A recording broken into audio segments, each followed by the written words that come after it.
Bonjour les pirates, j'espère que vous allez bien, moi ça va bien. Vous avez été plusieurs à me dire: Bruno, est-ce que vous avez vu la série Bref 2? Mais c'est un homme qui est en crise de la quarantaine, est-ce que vous pouvez nous en parler? Est-ce que vous pouvez débriefer, etc. Eh bien on va le faire, vous savez, c'est vous les patrons, hein, c'est vous les boss.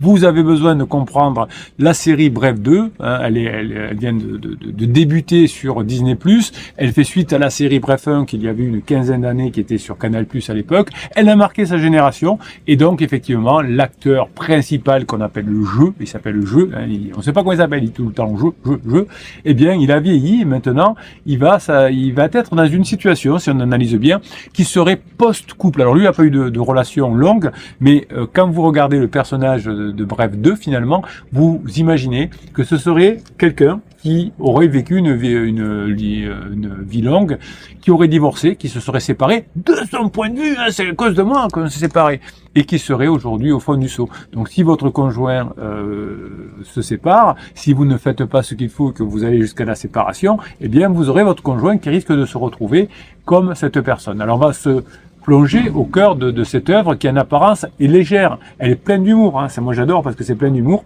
mais en réalité il y a une profondeur insoupçonnée que vous allez pouvoir utiliser pour récupérer votre conjoint. Vous allez peut-être même regarder cette série avec votre conjoint. À ce moment-là, ne l'analysez pas. Vous dites juste oh, cette blague m'a fait rire. Vous n'allez pas dire t'as vu, il est en crise comme toi. Hein. Donc ça c'est pour vous, c'est pour comprendre. Donc ce qu'on va voir dans cette vidéo, c'est comment, en déconstruisant les codes, le montage nerveux, les situations absurdes, eh bien, on peut en retirer une réflexion poignante sur la crise existentielle de votre conjoint. Peut-être, si vous êtes en crise de couple, en tout cas, non seulement du narrateur, qu'on appelle le jeu, mais aussi, peut-être, surtout, des personnes qui sont autour de vous, la personne que vous aimez le plus, votre conjoint. Donc, au fur et à mesure des séries de Bref 2, vous verrez qu'il y a finalement l'art de se gâcher la vie finalement avec une boucle qui nous enferme dans nos contradictions quand on est en crise et le déclic brutal qui finit par réveiller, évidemment, heureusement, à la fin de sa crise, votre conjoint va se réveiller. On parle souvent d'ailleurs de suites décevantes. Moi, je trouve que celle-ci, elle est plutôt réussie. Hein, on a le poids de la nostalgie, souvent de la première série, et ça rend difficile quand il y a quelque chose d'aussi fort que le Bref 1. Moi, je craignais un petit peu. Eh bien, 14 ans après, Bref 2 a surgi et des formats 10 fois plus longs. Hein, c'était des petits, il y a 14 ans, c'était des petits formats. C'était un pari risqué. Eh bien, là, franchement, en tout cas pour moi, au lieu de me laisser sur ma faim, eh bien, ça m'a cloué à l'écran parce que je dis, mais on dirait finalement quelqu'un qui a divorcé, qui s'est séparé et qui finalement aujourd'hui est dans le malheur. Et, après avoir passé les étapes d'alarme, oui, je sais ce que je veux être libre, etc., se retrouve vraiment abîmé. Donc, cette suite, finalement, a honoré l'original, et ça me plaît, et ça apportait une dimension inédite et surprenante. Donc, si vous allez voir les anciens Bref, ce serait quelqu'un qui serait plutôt en crise de la trentaine, du quart de vie, comme on dit, et Bref 2, c'est plutôt quelqu'un qui serait en crise de la quarantaine. Tout ça réussit à nous secouer, à briser nos certitudes, à ouvrir nos portes. Et évidemment, tout ça, et l'art sert à ça aussi, avoir des réflexions plus intimes sur notre rapport au temps, à la réussite et à l'échec. Évidemment, dans cette série, ce qui est génial, c'est qu'on retrouve toujours ce montage nerveux, ces blagues qui fusent, donc c'est pour ça que c'est à la fois instructif et agréable à suivre.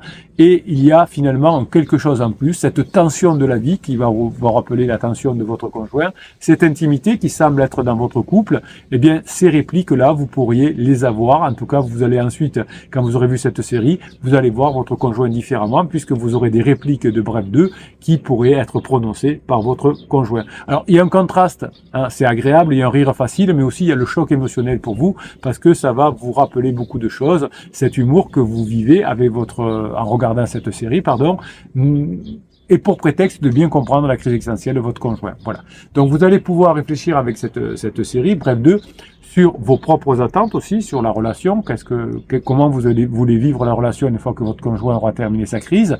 Il y a des crises qui sont plus dures que d'autres. Hein. Il y a des personnes qui ne se sont pas préparées à leur crise, qui se sont jamais intéressées à la psychologie, qui ont un caractère un peu difficile, qui ont du mal à gérer leurs pensées, leurs émotions, et qui sont emportés de façon très dure pendant la crise et qui vous en font voir beaucoup. Il y en a d'autres qui ont fait un travail sur eux auparavant et qui ont une crise moins difficile pour eux et pour vous. Donc effectivement, c'est important que vous ayez bien en tête, je vous le dis presque dans toutes les vidéos, qu'il y a des crises qui sont plus difficiles que d'autres. Alors il y a des fois on dit il y a des crises honnêtes, hein, mais il y a des crises qui sont beaucoup plus difficiles. Donc le format bref, finalement, c'est avant tout un condensé d'émotions en quelques secondes. Un montage nerveux, comme je vous le disais, avec des situations qui se bousculent et qui vont créer une dynamique à la fois fulgurante et déroutante. Moi, j'adore ça, personnellement. Et c'est précisément cette rapidité qui nous fait rire et qui nous distrait. Donc, en regardant cette série, ça vous permet aussi de voir quels sont ce type de traits d'humour que vous pouvez avoir avec votre conjoint, puisque vous savez que pendant une crise existentielle, c'est bien d'avoir ce côté un peu, on a ensemble, hein, on est d'accord, de l'humour. Donc, bref, finalement, ça s'est installé dans un format assez long avec des effets de surprise. Et votre conjoint a besoin de surprise. C'est-à-dire que plus vous allez créer de surprise à votre conjoint, plus il y aura de dopamine. Donc cet effet de surprise, il opère pour Bref 2, il doit opérer aussi pour vous dans votre couple. On est passé d'un divertissement rapide à une expérience, puisque là maintenant le Bref 2 ça dure 30 minutes, eh bien on a le temps d'écouter, de comprendre les blagues, mais aussi les propres pensées du personnage, et qui va effectivement vous faire penser à votre criseux ou criseuse. Donc à la fin de chaque épisode, le silence de l'écran noir va vous forcer à une introspection immédiate. Est-ce que moi j'ai pas traversé une crise comme le jeu, comme le personnage? Est-ce que mon conjoint, il m'a pas déjà dit ces choses-là? Eh bien finalement, cet allègement de la vie, en passant du rire à l'intime, va vous faire beaucoup de bien. Parce que vous allez vous retrouver dans cette série, Bref 2, et vous allez en même temps comprendre vos peurs et même vos espoirs, parce que dire oui, effectivement, le personnage va s'en sortir et nous aussi. Quand on a regardé la série Bref 1, finalement, bref, c'était un simple divertissement. Aujourd'hui, le narrateur qui nous fait rire finalement, ou qui nous a fait rire dans sa légèreté, aujourd'hui, on le voit beaucoup plus en galère avec des doutes et des crises existentielles. C'était vraiment léger dans le Bref 1, là, il souffre vraiment, comme votre conjoint. Hein, on passe de la blague instantanée à la mère réflexion. Mais votre conjoint aussi, au début, c'était « je veux une vie, une fête, je veux être libre, je veux faire la fête, etc. » Et au bout d'un moment, votre conjoint se retrouve dans une situation difficile, hein, finalement, il veut passer de la distraction finalement à la souffrance. Bref, c'est une catharsis pour vous, c'est-à-dire que vous allez voir à travers le personnage, à travers les personnages, à travers ce qui se passe, à travers la voix qu'il y a dans la tête de jeu, ben ça va vous ramener à votre interrogation fondamentale, les échecs de votre conjoint, vos propres échecs aussi, vos remises en question pour passer dans la phase de grande intimité, et tout ça évidemment avec beaucoup d'humanité, comme ici entre pirates, on est très humain, on est bienveillant, on est positif, et vous allez voir que cette boucle de l'existence finalement va vous réveiller. Dans Bref 2, le narrateur, donc nous relève peu à peu qu'il est coincé dans une boucle, comme votre conjoint en crise. Un cycle qui dure depuis, alors pour lui plus de 15 ans, pour votre conjoint ça va durer, j'espère, moins de temps. Donc chaque succès extérieur, le job, la relation, la vie sociale, votre conjoint il pense qu'il va tout réussir, eh bien ça va se transformer au début en trophée exhibé, j'ai un pansement, il est génial, elle est géniale, etc.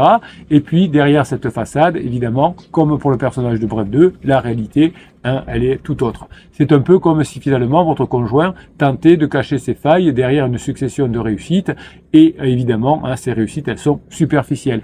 On croit avancer, votre conjoint croit avancer, mais il se retrouve toujours face à lui-même, devant le miroir de ses échecs non résolus. C'est pour ça que votre conjoint, à la fin, se termine complètement épuisé. Donc ce sentiment de répétition que vit votre conjoint, cette boucle infernale, comme je dis, c'est pas un ressort narratif que de la série. Ça doit résonner profondément en vous.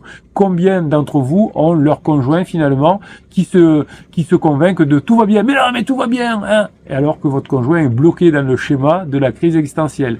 Évidemment, ce Bref 2 va vous confronter à la réalité. Vous verrez vraiment ce que pense votre conjoint de l'intérieur. Vous allez être confronté finalement aussi à vos propres routines, parce que vous allez voir que vous avez entraîné ce comportement de votre conjoint au fur et à mesure de la phase de sécurisation, et les doutes et les désillusions qu'a votre conjoint à la fin de la phase de sécurisation vont se répéter inlassablement pendant toute sa crise. Votre conjoint traverse ce cycle, vous pourrez, grâce à Bref 2, mieux le comprendre, rigoler un petit peu, ça vous fera du bien aussi, mais ça vous permettra d'impatienter et d'accompagner cette spirale de votre conjoint jusqu'à la fin. Donc le narrateur de Bref 2, à l'instar de d'un personnage de Camus. Finalement, vous savez, dans La Chute, j'adore Albert Camus, je vous en ai parlé plusieurs fois ici, il y a un personnage qui s'appelle, dans La Chute, qui s'appelle Jean-Baptiste Clamence. Eh bien, c'est un peu la même chose. Si vous lisez le livre La Chute d'Albert Camus, vous pourrez retrouver aussi des symptômes, entre guillemets, de votre conjoint. C'est une série, finalement, où, bref, c'est pas une vie juste en surface, mais on va en profondeur de la crise. Et vous allez voir le contenu des pensées de Camus, si vous lisez le bouquin La Chute, mais aussi les réactions du personnage de Bref 2. Dans le personnage de Camus, de Jean-Baptiste Clamence, vous allez découvrir plutôt un homme qui ne se contente plus de faire semblant. C'est-à-dire que c'est fini. Chaque mot, chaque hésitation, ça va, dans le personnage de Camus, révéler une profondeur d'âme. Eh bien, dans le personnage de Bref, c'est le contraire. Le dialogue intérieur que vous avez à travers Bref, finalement, est incessant. Chez le personnage de Camus, chez Jean-Baptiste Clamence aussi, eh bien votre conjoint, il a un dialogue intérieur aussi tout le temps, un monologue intérieur. Vous aussi d'ailleurs, puisque vous avez cette rumination dans la tête qui vous fait du mal.